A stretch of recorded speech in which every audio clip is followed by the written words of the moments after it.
Oh,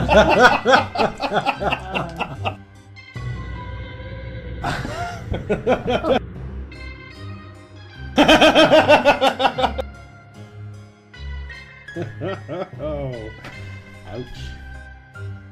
Welcome back to our character bio series for the Galactic Nomads Traveler RPG podcast.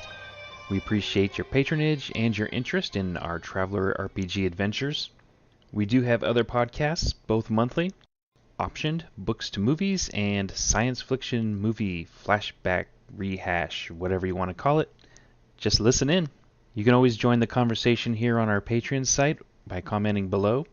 Please like our Facebook page and join our closed group for patrons only. It is the best way to contact the other members of the crew.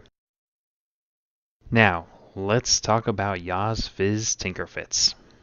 Yosfiz Tinker was born on the planet of Grebo, located in the Lyshun sector and administered by the governing board of Gamma.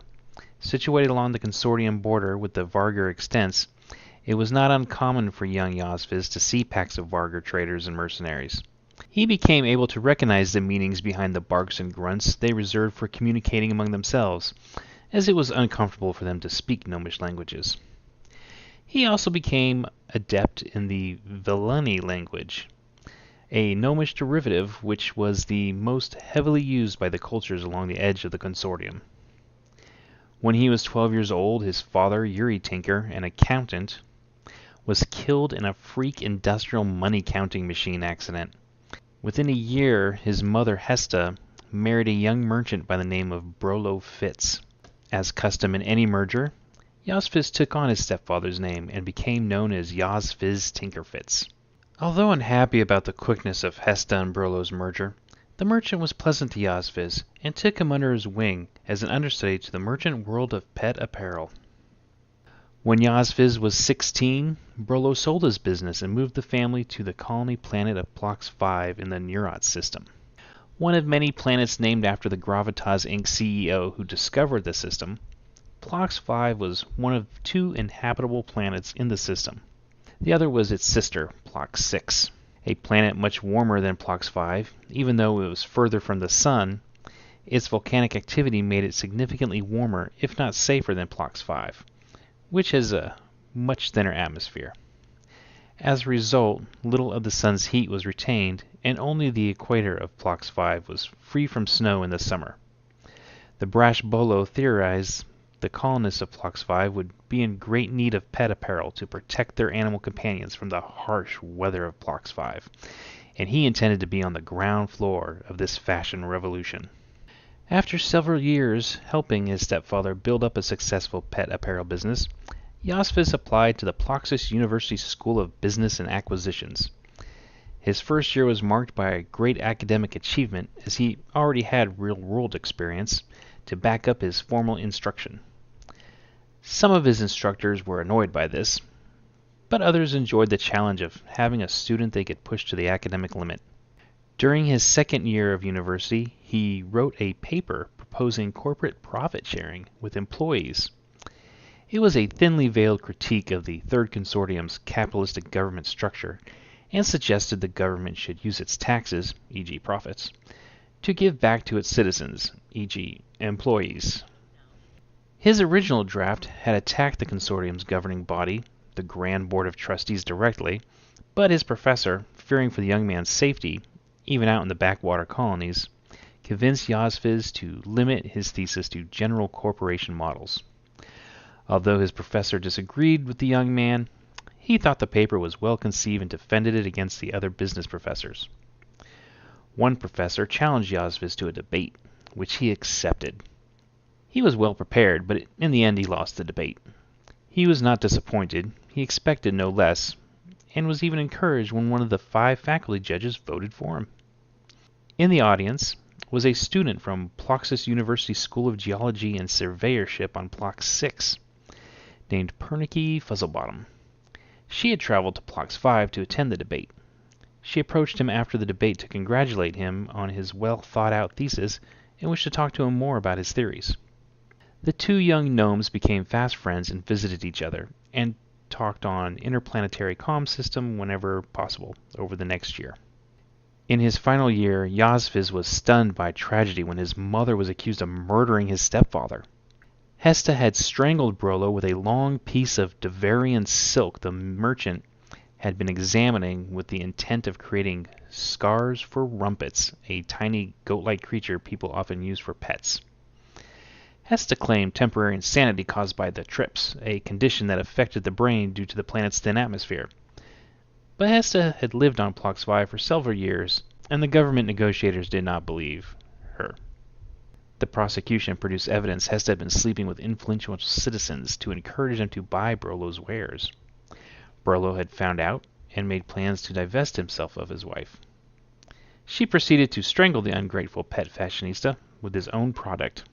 She was found guilty, stripped of all her wealth and assets, and sent to the prison colony of Mithras in the Gliston sector of the Spinward Marches. During Hesta's trial, Yosfiz's academics suffered greatly. His sympathetic professors recommended to the dean a leave of absence to save the industrious young man's scholastic career. It was granted, and Yosfiz accepted it. He quickly caught on to a crew of a free trader called Little Bobber.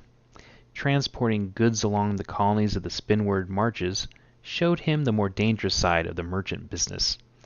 During a supply run from the planet Devaria, hauling the very silk his mother had used to strangle his stepfather, Yosfiz and his crew entered a running gunfight for thousands of kilometers until they could jump to their next stop.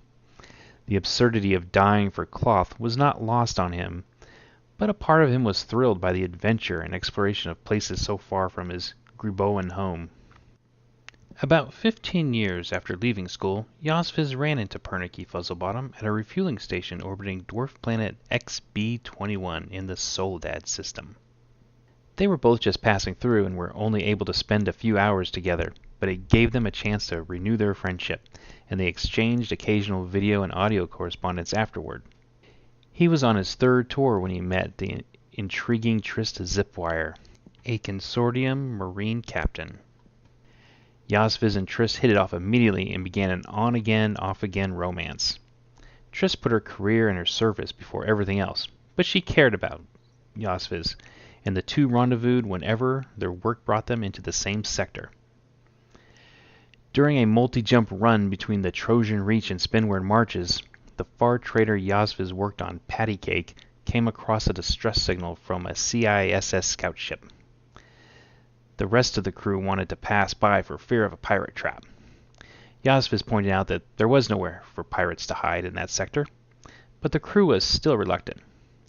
One of Yosfiz's crewmates, a Vargar named Lawrence V, sided with Yosfiz and mentioned CISS would probably offer a reward for recovery of their property.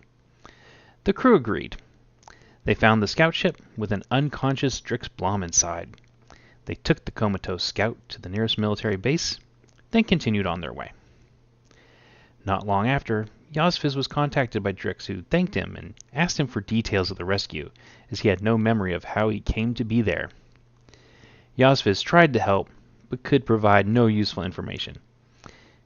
But it did not take them long to discover they grew up in the same system, and had a common friend in Pernicky Fuzzlebottom, who had often spoken of one to the other. Like any ship throughout time, be it water or spacefaring, the engineering crew of the Free Trader could make creative use of equipment to distill its own booze. No one could distill a tub of bumbo like Yosfiz's engineering chief, Gimbor Smemjar. Under Smemjar's tutelage, Yosfiz learned the process of column distilling.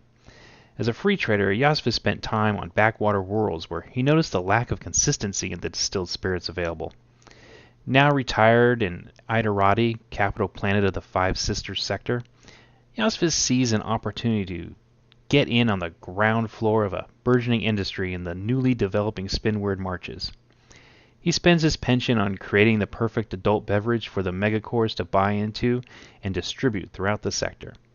In the meantime, he visits Drix Blom on planet Karen occasionally, and spends time with Triss Zipwire when she's on furlough, and works to create his next opportunity to pursue his dreams of profit and a more complete life with Trist.